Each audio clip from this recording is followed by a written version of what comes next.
बिस्मिल्लाहिर्रहमानिर्रहीम। अस्सलाम वालेकुम। नाइमरोज़ टीवी में हम बारिक जवेद, ख्वाजा अब्दुल मोमन साहब आज नॉर्वे से हमारे साथ है। आज एक अहम प्रोग्राम है कि एक पाकिस्तान के सदर थे, सदर अयूब। जब थोड़ी बहुती हमारे हुक्मरानों की दुनिया में भी इज़्ज़त थी और अवाम भी उनको इज़्ज़त की निगाह से देखते थे, मगर फिर एक वक़्त आया कि लोगों ने उन्हें भी बुरा भला कहना शुरू कर दिया और फिर उन्होंने सदारत छोड़ के इंतखाबात करवाए।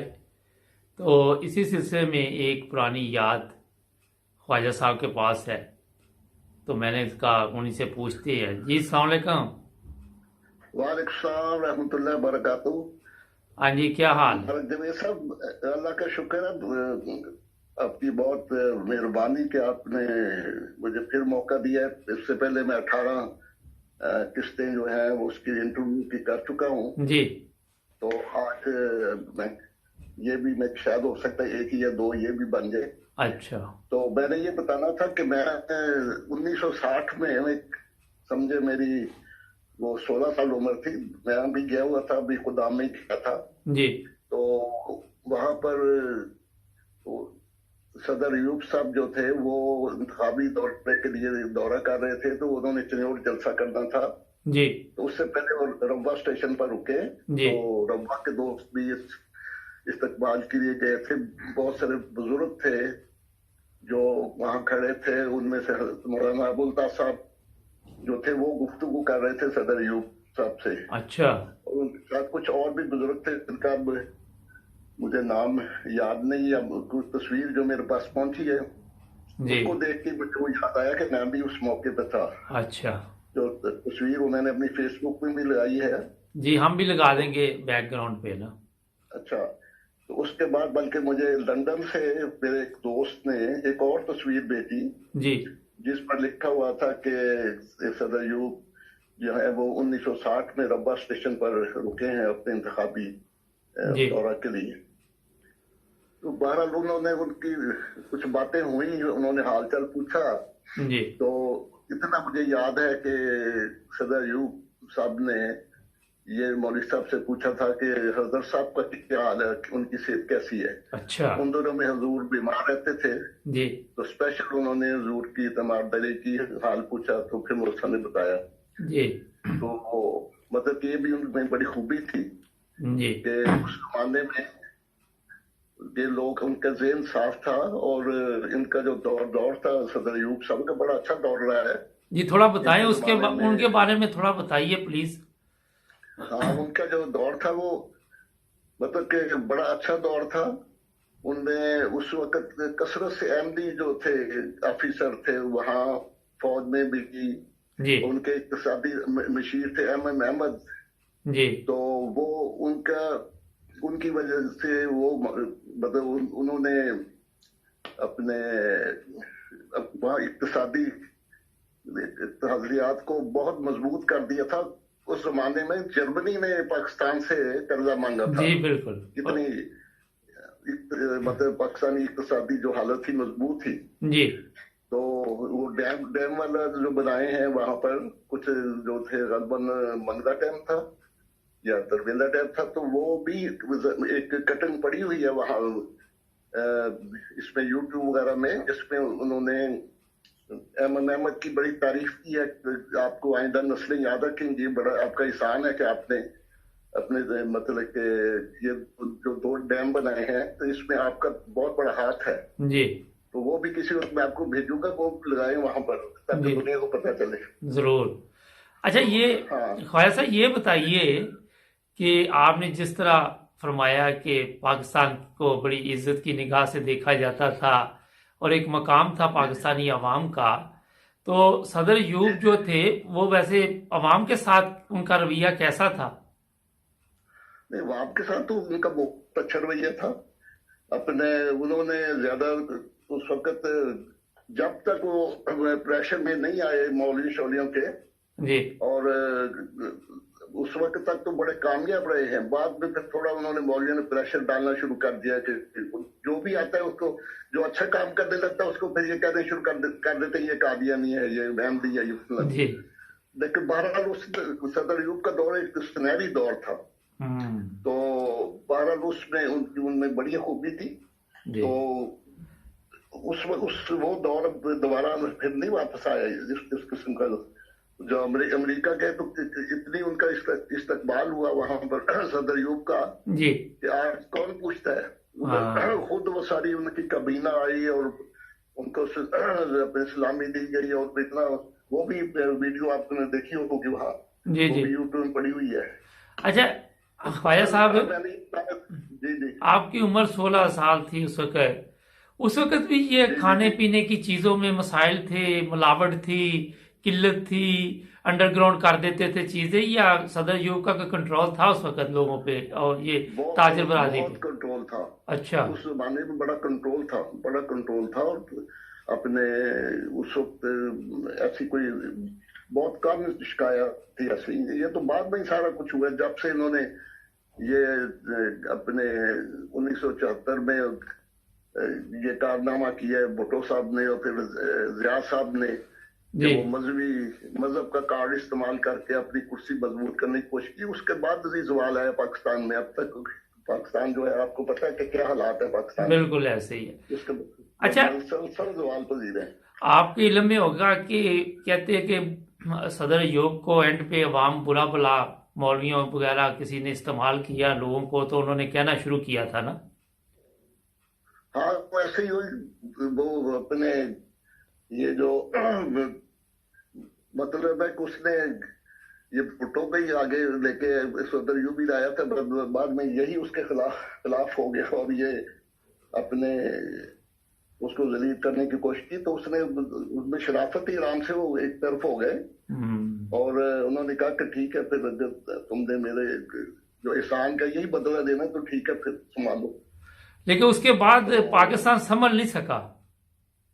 नहीं, उसके बाद पाकिस्तान आज तक नहीं समझ सका। देख ले क्या क्या हालात है, किस तरह आपस में इनकी लड़ाइयां हो रही हैं, किस तरह एक दूसरे की कुर्सियां छीनने के लिए लगे हुए हैं। अच्छा तो मतलब है कि कोई हालत नहीं है पाकिस्तान की। ख्वाजा साहब, तो आप माशाल्लाह जी जी काफी सीनियर हैं, आपने देखे पाकिस्तान के हालात अच्छे भी और बुरे भी देखे, फिर आप याद भी आगे। एक चीज मुझे बताइए कि पाकिस्तान के जो लोग हैं उनमें क्या वजह के अक्ल या शऊर क्यों नहीं आ सका? बस ये असल में मौलियों के पीछे चलते हैं, लकीर के फकीर है, खुद नहीं दिमाग से काम लेते, खुद देखते नहीं, ना पढ़ते हैं। जो कुछ मौलवी ने कह दिया बस उसको दिमाग में बैठा लेते हैं। जी वरना बिल्कुल। अगर ये जवात अहमदी की किताबें पढ़े और अपने मुतालिया करें और देखें तो उनको पता लग जाएगा कि असल इस्लाम कहाँ है। जी मैं तो अक्सर दोस्तों को यही कहता हूँ कि भाई तुम इस तरह करो, alislam.org में जाओ, जी वहां पर जमात की पहले किताबें पढ़ो, फिर फैसला करो कि अहमदी सच्चे हैं कि नहीं है। बिल्कुल। तो बहुत सारे पढ़े लिखे लोग हैं जो अहमदी अपने हो जाते हैं जब सही मुतालिया करते हैं जमात की किताबों का। जी एक बड़ा अहम दिलचस्प वाक्य मैं आपको बता। अच्छा, मैं अभी ये सदरियों की बात चल रही थी तो मैं दूसरा मैंने अल फुरकान में 1965 का अप्रैल में वो देखा कि वहां एक तस्वीर छपी हुई थी। जी जब सदर यूब चीन का कामयाब दौरा करके वापस आए तो चकलाला हवाई अड्डे पर वो उतरे, जी तो वहां पर इत्तेफाक से हजरत मौलाना कुदरतुल्लाह साहब सनोरी जो हजरत मुस्लिम से बड़े पुराने साहबी थे जी। वहां वो भी थे। अच्छा तो वो सदर यूब से मुसाफा करके उनको चीन के कामयाब दौरे की मुबारकबाद दी और वो बड़े खुश होकर उनसे मुबारकबाद वसूल कर रहे हैं। जी मैं कहता हूँ बहुत बड़ी सादत थी कि उनको हज़रत मुस्लिम मौऊद अलैहिस्सलाम के एक सहाबी से हाथ लाने की तौफीक मिली। बड़ी बात है। हाँ, तो ये अप्रैल 1965 का है ये अल फुरकान, उसमें ये तस्वीर छपी हुई है। अच्छा तो ये जी देखें कि वो उस वक्त के लोगों में जो प्रेसिडेंट भी थे वो भी इज्जत एहतराम करते थे जमात अहमदिया का, और उनको भी अल्लाह ताला ने इज्जत दी। मगर आज बिल्कुल जियाउल हक है, भुट्टो है, इनके लिए देख ले कौन से अल्फाज लोग इस्तेमाल करते हैं। अच्छा फिर थोड़ा सा मुझे ये भी बताइए कि पाकिस्तान में जैसे जैसे हालात आप देखते रहे खराब होते रहे, तो उसमें आप किसको कसूरवार ज्यादा समझते हैं? तो इसमें तो बुनियादी तौर पर तो जो है ना, यहाँ पर कसूर ये मौलवियों का कसूर है, जो जिन्होंने गलत लाइन पे लोगों को लगा दिया है। और फिर दूसरा नंबर पे जो सियासतदान है जी, इनका कसूर है कि वो मतलब है कि करप्शन भी करते हैं, लूट मार भी करते हैं, और जब अपने अपने को बचाना होता है तो मजहब का कार्ड इस्तेमाल करते हैं, कादियानी का, एमडीओ का कार्ड इस्तेमाल करेंगे, और वो मतलब किस तरह अपनी जान बचाने की कोशिश करते हैं। अच्छा, अगर किताबें, आपने किताबों का जिक्र किया, पाकिस्तान से पाबंदी उठा ली जाती है, एमडीओ की किताबें पढ़ने की इजाज़त दी जाती, तो आपके ख्याल में लोगों में शऊर और अक्ल आएगी? हाँ, अगर ये पाबंदी उठा ले तो यकीनन बहुत फर्क पड़ेगा। अच्छा जो पढ़ा लिखा तबका है, जी अगर वो जब उनको पता होगा, खुल के मुतालिया करेंगे, जी, तो अब इनको तकलीफ यही है ना कि पाबंदियां लगा दी है। भाई अगर एमडी झूठे हैं, ये वो किताबें झूठी है, तो पाबंदियां क्यों लगाते हो? लोगों को बल्कि पढ़ने दो कि पता लगे। जी, तो ये पाबंदियां लगा देते हैं कि अच्छा आपने कि ये अखबार तक बंद कर दी, अल्फाज बंद कर दी हुई है, जी, रसाले बंद कर दिए हुए हैं। बिल्कुल ऐसे ही। अच्छा ख्वाजा साहब, आप मेरे प्रोग्राम तबसरा देखते हैं, मैं मुख्तलिफ वहाँ मौलवी लेके आता हूँ, उनमें आपने कोई इस्लामी तालीमात या इस्लाम के मुताबिक कोई जिंदगी देखी उनमें? मुझे तो आपकी वो वीडियो देखी मैंने, उससे पहले भी मैं देख चुका हूँ ऐसी वीडियो। जी, मुझे तो वो हदीस याद आ गई कि रसूल सल्लल्लाहु अलैहि वसल्लम ने फरमाया था कि आखिरी जमाना में बदतरीन उलमा होंगे, और वो जब लोग उनके पास जाएंगे तो वो उनको सुअर और बंदरों की तरह पाएंगे। और वैसे ही आप बिल्कुल देख लें। इनकी वही हालत है, किस तरह वो नाच रहे होते हैं, डांस कर रहे होते हैं, और कभी पाँव पे पड़ते हैं, कभी कुछ करते हैं, अजीबो गरीब हरकतें इंसान देख के वह परेशान हो जाता है कि किस किस्म का इस्लाम दुनिया के सामने पेश कर रहे हैं। बिल्कुल दुरुस्त फरमाया। तो हाँ, तो इसलिए ये अगर सही लोगों ने बचना है ऐसे अपने तमाशबीनों से, ऐसे मौलियों से, तो एक ही इलाज है कि जो भी वक्त का इमाम आया है उसको ये माने, उसको कबूल करें, तो फिर इंशाल्लाह ऐसी बुराइयों से बच सकते हैं। अच्छा, आखिर पे एक सवाल है कि ये बड़ा आज का शोर पड़ा हुआ है कि हम खिलाफत कायम करेंगे, इस तरह भी आपके ख्याल में ये मौलवी इकट्ठे बैठ नहीं सकते, तो ये खिलाफत किस तरह कायम कर सकते हैं? खिलाफत से कायम हो ही नहीं सकती, क्योंकि खिलाफत का तो कुरान करीम ने ये वादा किया है कि मैं कायम करता हूँ। हाँ जी, तो इसलिए अब तक बड़े जोर लगा लगा के ये बड़ी ख्वाहिशें हैं इनकी, जोर भी बड़े लगे इनके, लेकिन खिलाफत इनसे कायम नहीं रह सकी, और वो तो सियासत में तब्दील होगी। तो इसलिए खिलाफत तो एक ही है जिसको अल्लाह ताला कायम करता है। जिस तरह खुलफाए राशिदीन थे, वो कायम हुई, फिर हज़रत मसीह अलैहिस्सलाम के आने के बाद जमात अहमदिया में खिलाफत चल रही है अल्लाह के फजल से।